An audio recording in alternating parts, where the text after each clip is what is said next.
Hello दोस्तों, मैं reasoning का एक और बहुत इंटरेस्टिंग कॉन्सेप्ट बेस्ड क्वेश्चन लेकर आया हूं। इस क्वेश्चन प्रॉब्लम में है कि एक सर्टेन कोड लैंग्वेज में पिट डार ना, इसका मतलब है यू आर गुड। डार टोल्स पा, इसका मतलब है गुड एंड बैड। और तीसरा है टिम ना टोल्स, इसका मतलब है दे आर बैड। तो हम उनको डिकोड करते हैं कैसे। देखिए, पहला क्या दिया हुआ है, पिट डार ना, और इसके कोरस्पोंडेंस में क्या दिया रखा है, यू आर गुड।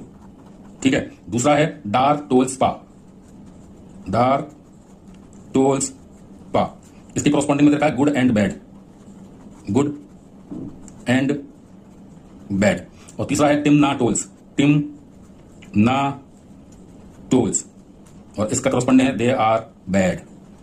जब आप ये क्वेश्चन को उतार लेंगे, वैसे टाइम बचाने के लिए आप उसको डायरेक्ट नहीं सॉल्व भी कर सकते हैं, लेकिन आपको मैं समझा रहा हूं, इसलिए मैं अलग से लिखा हूं।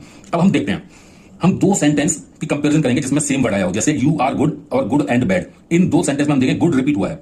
आप देखिए, इन दोनों सेंटेंस में गुड रिपीट हुआ है, तो इन दोनों में क्या वर्ड है जो रिपीट हुआ है, पिट डार ना, डार टोल्स पा। तो ये जो वर्ड है ये आपका रिपीट हुआ है। इसका मतलब हो गया कि गुड जो है, इसका मतलब है गुड का मीनिंग इस कोडिंग लैंग्वेज में डार होगा। ठीक है। ऐसे ही दूसरे में देखिए, अब इसमें और इसमें तुलना करिए, सेकंड और थर्ड में good and bad, they are bad, bad है BAD, गुड एंड बैड और दे आर बैड। इसमें कॉमन वर्ड क्या है, बैड। तो इन दोनों में कॉमन वर्ड क्या है, देखो ये तो रूल आउट हो गए, ये तो ऑलरेडी बुक हो चुके। तो इन दोनों में टोल्स पा और टिम ना टोल्स। ठीक है। तो इन दोनों में टोल्स वर्ड ऐसा है जो दोनों में है बैड के अगेंस्ट में, बैड दोनों में रिपीट हो रहा है, तो यहां टोल्स रिपीट हो रहा है। तो आप समझ गए कि बैड को हम जो बोलेंगे वो बोलेंगे टोल्स, इस कोड की लैंग्वेज में। जब ये हो गए, टोल्स भी खत्म हो गए आपके, तो केवल तीसरा बचा यहां पा। ओके, और ये गुड भी खत्म हो चुके हैं, बैड भी खत्म हो चुके हैं, तो यहां एंड का मतलब क्या हो गया, पा हो गया, क्योंकि ये अकेला बचा है, यहां ये अकेला बचा है। तो आपका एंड का मीनिंग इस कोड भाषा में है पा।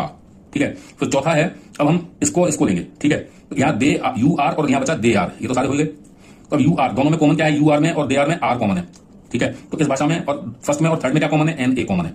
तो इसका मतलब हो गया आर को इस भाषा कोडिंग में हमने एन ए लिखा है, तो ये भी हमारा कंप्लीट हो गया, एन ए। तो ऑफकोर्स यहां ये अकेला बचा है, तो यहां अकेला, तो यू को बोला है उसने क्या, यू को बोला है उसने इस भाषा में PIT, और दे को क्या बोला है, टिम।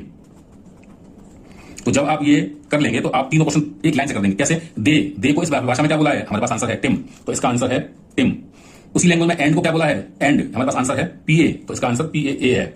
इसी भाषा में यू को क्या बोला है, तो यू को हमने देखा पिट है, तो पिट कहां है, ऑप्शन डी ये है। यानी थोड़ा टाइम जो आपको यहां लगेगा वो आप इन क्वेश्चंस को तुरंत सॉल्व कर लेंगे, हार्डली 2 से 3 सेकंड में, 4 से 5 सेकंड मैक्सिमम में आप एक क्वेश्चन कर लेंगे। 15 सेकंड, अगले 15 सेकंड में आप तीनों, चारों, पांचों जितने भी क्वेश्चन दे रखे होंगे वो सारे कर लेंगे।